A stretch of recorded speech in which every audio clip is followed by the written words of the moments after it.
Naam, habari za wasaa huu mpenzi msikilizaji na mtazamaji wa Kinanga Television. Ifuatayo ni taarifa ya habari inayokujia mubashara kutoka kituo chako bora cha matangazo cha Kinanga Television. Langu jina naitwa Rafael Godfrey Kinanga na kwanza ni muhtasari wa habari. Kidato cha 5 waja na sura za migomo na maandamano.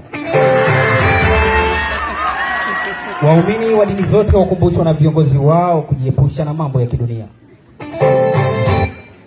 Wafanyabiashara katika mji mdogo wa K9 waboresha huduma zao za chakula baada ya ongezeko kubwa la wanafunzi DH. Hatimaye waliojikuta wajanja waingizwa mjini.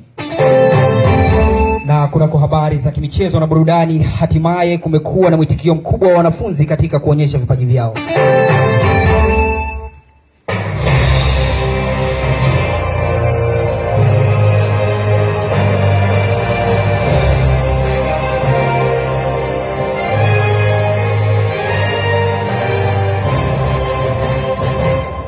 Naam, hujambo mpenzi mtazamaji wa Kinanga Television.